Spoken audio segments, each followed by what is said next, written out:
agradecer aos irmãos pelas orações, em favor da vida do meu irmão Nerci, né? Mas infelizmente ele não resistiu, faleceu na quarta-feira, sepultamos ele na quinta-feira. Está tudo certo, está tudo bem. Continuamos amando Jesus, continuamos amando o Senhor, continuamos felizes com o Senhor. Amém, irmãos? Porque a minha felicidade, eu decidi viver a palavra. Ela não depende daquilo que eu vivo aqui. Ela depende do que eu vivo lá. Amém? Então, nós sepultamos ali, meu irmão, um crente no Senhor, um diácono maravilhoso. E louvado seja o nome do Senhor pela vida do meu pai, que também se foi, e pela vida do Ledir, que se foi, pela vida do Vando, que se foi, e agora pela vida do Nerci, que se foi. Nós éramos em 4 irmãos, eu era o mais novo, sou o mais novo, e eu tenho mais 4 irmãs, e essa é a nossa família. Minha mamãe foi embora, meu papai foi embora, meus irmãos foram embora, todo mundo voltando para casa, né? Louvado seja o nome do Senhor. Toda a minha família é crente, viu, gente? Aqueles que se desviaram, ficaram anos desviados, eles voltaram para a presença do Senhor. Isso é maravilhoso. Louvado seja o nome do Senhor. Continuo feliz, continuo firme, não me esmoreci, chorei, é claro que eu chorei. A gente deve chorar a morte de um ente querido, mas eu não vivo chorando. Porque até aquele que Jesus amava, que era Lázaro, a Bíblia diz que quando as meninas chegaram, falaram, Jesus, se eu tivesse aqui, ele não tinha morrido. Diz que Jesus chorou. Sim ou não? Jesus chorou, o menor versículo da Bíblia, Jesus chorou. Se você não gravou nenhum versículo, grava esse. E Jesus chorou. Mas sabe o que Jesus fez? Quando ele entende, né, que ele sabe o propósito pelo qual ele veio aqui na terra, ele chorou, mas ele não fica chorando. Ele vai em direção a Lázaro e fala, sai dessa caverna agora. Amém? Chorar pode chorar, mas não vive para chorar. Vive pelo propósito que Deus te chamou. Amém? Glória a Deus. Queria deixar um versículo aqui para te ajudar e me ajudar também. O Senhor, Salmo 28, versículo 7. O Senhor é minha força e o meu escudo. Com todo o meu coração eu confio nele. O Senhor me ajuda. Por isso o meu coração está feliz e eu canto hinos de louvor. Você está feliz? Então canta o hino da vitória. Tem até aquela música, né? Como é que é, da Cassiane? Isso. Então louve. Vamos lá? Vamos? Tá chorando, louve.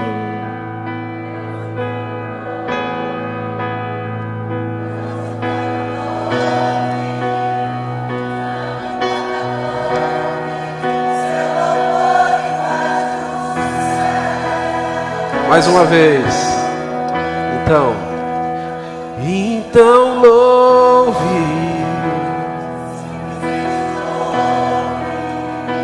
Tá chorando, louve.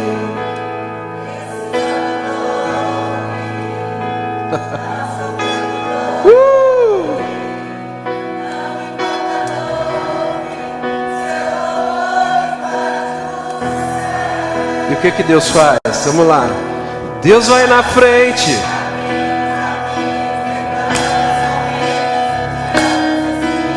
Ordena. Para quê? Ele trabalha para o que nele confia. De noite e de dia, erga minhas mãos. Comece a cantar.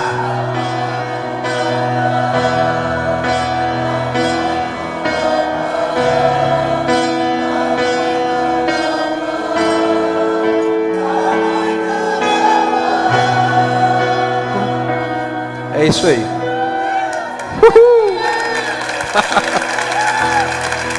Tá doendo? Louve ao Senhor, meu irmão, que Ele recebe. Pastor, não estou aguentando. Ele vai te ajudar. Semana eu estava conversando com o pastor Cirilo sobre a morte do meu irmão, né, no dia. E nós estávamos falando exatamente sobre a maturidade. Quando nós somos jovens e maturos, a gente faz mais do que chorar quando perde um ente querido. a gente se desespera. Mas quando a gente fica mais velho, amadurece, sabe o que acontece? Quando a gente é imaturo, a gente acha que as pessoas nos pertencem. Mas quando a gente fica mais maduro e mais velho, a gente compreende que nada podemos fazer. E que elas não são minhas. Nem o Noah, meu bebezinho, olha lá, que coisa mais linda ali no colo da Aline. É a fofurinha do papai. O menino grita, viu, gente? O pulmão dele é potente. Mas é uma benção. Traz ele aqui. Traz aqui, Aline. Vem, Aline. Corre. Deixa a mãe ali. Olha aqui que coisa mais linda, gente. Olha aqui. Vem. Olha aqui. Esse que é um profeta do Senhor.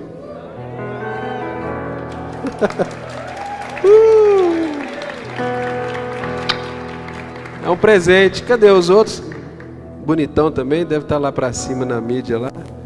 Meus meninos todos bonitos, gente. Glória a Deus. Minha mulher é bonita.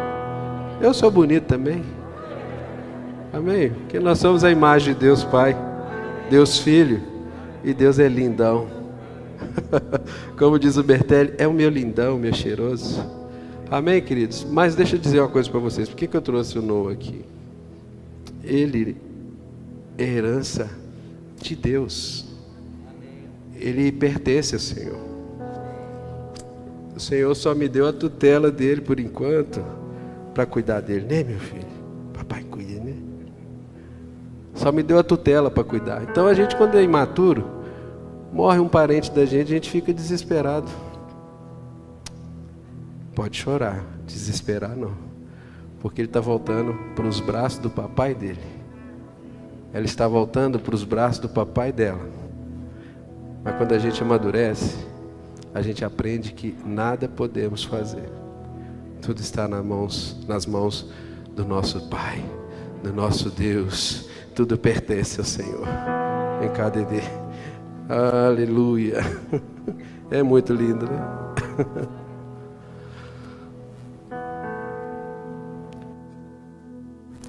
Então vamos lá. Guarda isso aí para você, no seu coração. O Senhor é a minha força e o meu escudo. Com todo o meu coração eu confio nele.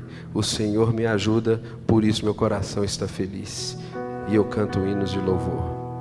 Deixa eu dizer uma coisa, hoje nós vamos continuar aquela série de ministrações.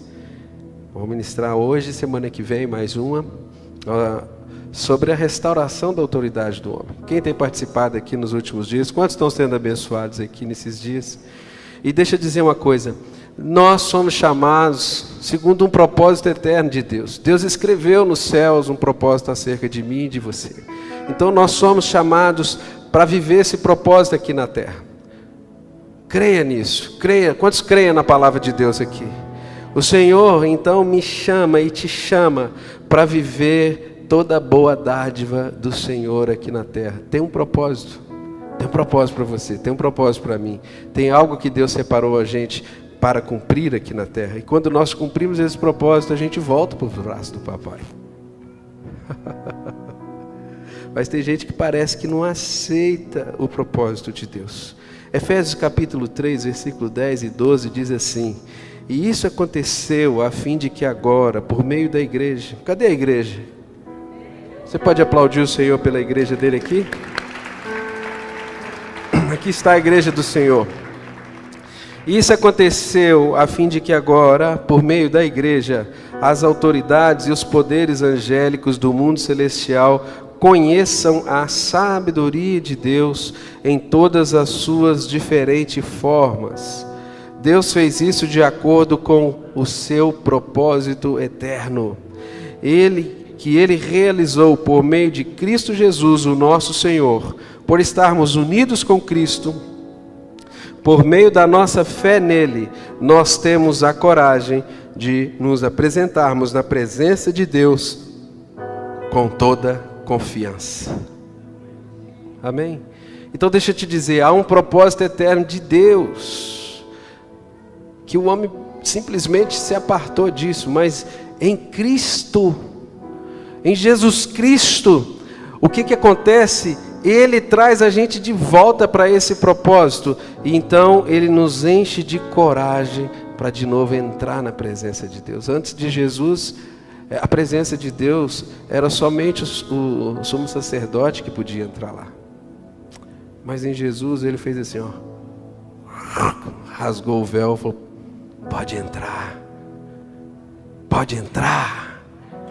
Entra na presença de Deus. Jesus encheu a igreja de coragem, e é por meio da igreja que Jesus quer manifestar o propósito eterno de Deus em todas as áreas, na multiforme sabedoria de Deus. Ele vai te usar, Ele vai me usar. Eu creio nisso, porque Ele está enchendo a gente de confiança, e eu rogo a vocês, meus amados irmãos, que vocês compreendam essa vocação temos em Cristo Jesus. É um chamado de Deus, para vivermos esse propósito eterno. É um propósito que Deus chamou, e levantou essa igreja.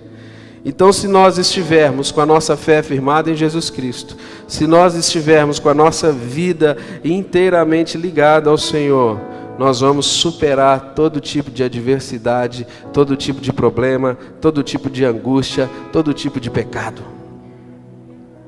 Simples assim. Amém? Então, Jesus está liberando até hoje na vida da igreja coragem para se apresentar diante de Deus. Encha seu coração de coragem, de esperança, e comece a compartilhar as maravilhas que Deus fez na sua vida. A gente gosta muito de compartilhar os problemas que acontecem com a gente, mas o Senhor te chamou para compartilhar as maravilhas que Deus fez na sua vida. Nós cantamos aqui que Deus é um Deus de milagre.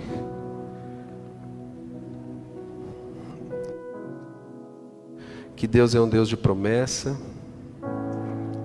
Eu creio nisso.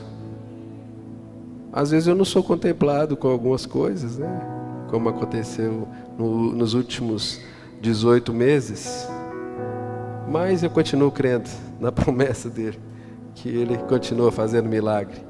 Por isso que a gente tem visto milagre. Vimos o milagre no Samuelzinho, vimos o milagre no Marcelo, e nós vamos continuar testemunhando milagres e milagres e milagres que o Senhor há de fazer no meio da igreja. Amém, irmãos? Então deixa eu te dizer algo hoje. O Senhor está dizendo para mim e para você, não desista, porque a confirmação do propósito de Deus virá ao seu tempo. Então você se encha de coragem, e eu oro nessa noite para que nós nos enchamos, deixamos Ele encharcar a nossa vida de coragem. Ele não nos deu espírito de covardia, não. Pelo contrário, Ele colocou ousadia e intrepidez no coração da igreja. A igreja que anda em covardia não é uma igreja alinhada com os céus e nem com a palavra de Deus. Nós não somos chamados para ficar aqui, olha, só tomando pancada. Nós somos chamados para guerrear, porque o Senhor colocou sobre nós escudo, capacete, espada, couraça, colocou sandálias, colocou espada, tudo, as armas que Ele colocou nas nossas mãos. Para guerrear, elas precisam ser ativadas. E elas não são contra homens, porque às vezes nós queremos guerrear contra homens, porque não concordamos com algo que o irmão faz. Deixa eu te dizer, nós não somos chamados para concordar, nós somos chamados para viver o propósito de Deus. Eu não concordo com o pastor, eu não concordo com a liturgia do culto, eu não concordo com essa letra dessa música. Tinha uma época que estavam a abrir com aquela música, coroamos. Não, mas ele já foi coroado. Há um erro teológico, há um erro daquilo, há um erro daquilo outro. Mas ela só não olha o tamanho da trave que está no olho dela. Então o Senhor está dizendo para nós que Ele não nos chamou a gente para ficar concordando com coisas. Ele nos chamou para concordar com os céus. E Ele enche a gente de coragem. Quando a gente tem coragem para cumprir aquilo que Deus nos chamou para cumprir, qualquer coisa, qualquer problema nós vamos superar. Porque o Senhor é maior do que qualquer problema.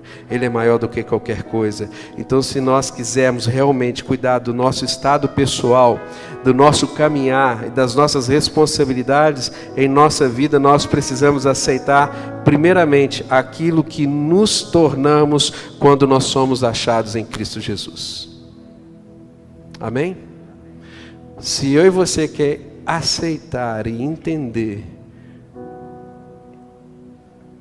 a maneira como devemos caminhar aqui na terra, o nosso estado emocional, pessoal, a nossa caminhada, a nossa conduta, o nosso chamado ministerial, nós precisamos, guarda isso no seu coração, aceitar quem nós nos tornamos em Cristo Jesus. Quem eu sou quando eu fui encontrado por Cristo. Quem eu sou quando a misericórdia dele me alcançou. Quem você é quando a misericórdia dele te alcançou. Quem a igreja é quando a misericórdia de Deus alcançou a gente. Vocês estão me entendendo o que eu estou falando? Amém? Porque antes a gente estava morto, vivendo o pecado. Mas agora o próprio Cristo nos achou e nos tirou do lamaçal de pecado. E aonde abundou o pecado, superabunda a graça de Deus. Mas a gente precisa fazer esses conselhos. E olha que maravilhoso, Efésios no capítulo 4. Paulo vai dizer assim no versículo 1. Que o Senhor, libera sobre nós a maneira correta para caminharmos como é a digna vocação daquilo que fomos chamados. A digna vocação daquilo que fomos chamados. O Senhor coloca isso disponível para mim, para você, para que a gente entenda. Amém? Essa é a revelação de Deus para nós, quanto filho, quanto filha. E essa é a revelação de Deus, para que eu e você tenha a consciência plena de quem nós somos e daquilo que nos move e de quem nos chamou e para onde iremos. Aleluia. Efésios 4, 2-8, vamos ler. Diz assim: sejam sempre humildes. Essa aqui é uma das revelações. Sejam sempre humildes, bem educados e pacientes, suportando uns aos outros com amor. Faça tudo para conservar, por meio da paz que une vocês, a união que o Espírito dá. Faz de tudo, viu, irmão? Faz de tudo para ficar de boa, na nossa linguagem atual. Faz de tudo para ficar de boa com o irmão. Não guerreia com ele, não. Versículo 4. Há um só corpo e um só Espírito e uma só esperança para a qual Deus chamou você. Então Deus nos chamou para um propósito. E qual é o propósito?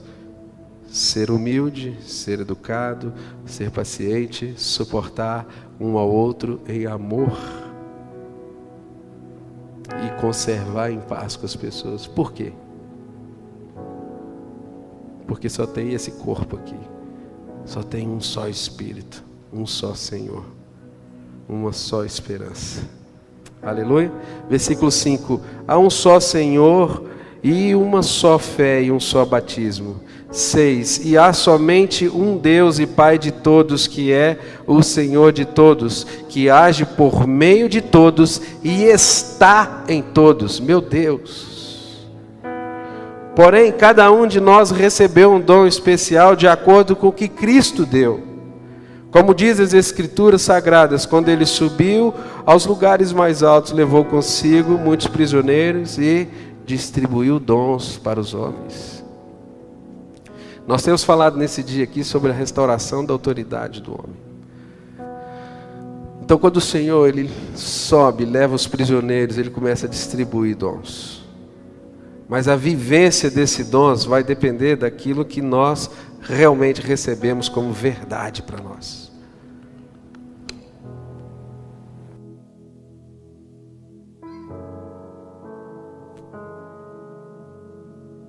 Nós só vamos conseguir desenvolver isso se a gente for humilde, se a gente amar, se a gente conservar a paz, se a gente servir as pessoas, se a gente entender que um precisa do outro, aqui é um só corpo, precisamos uns dos outros.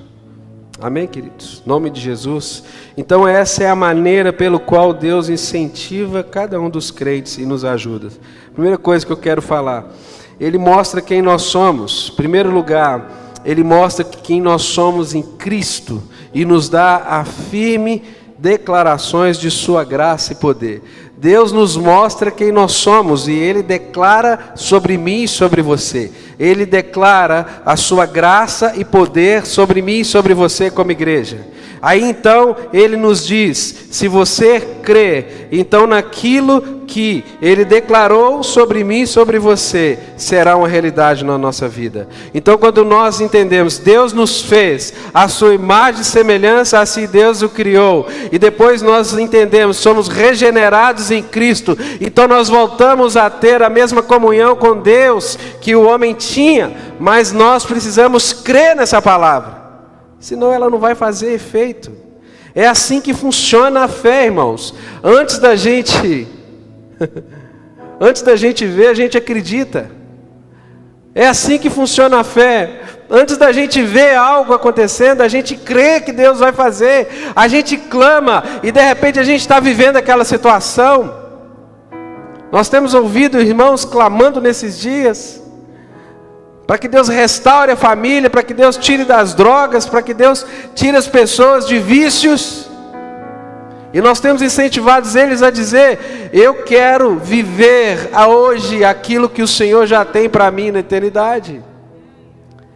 E nós pela fé, cremos que o Senhor já está fazendo, e nós vamos ver essas pessoas chapando aqui na presença do Senhor. Nós vamos ver quem estava lá cheirando cocaína, chapando na presença de Deus. Nós vamos ver quem estava fumando maconha, chapando na presença de Deus. Nós vamos ver quem estava espancando o filho, a mulher, chapando na presença de Deus. Não desista, não desista.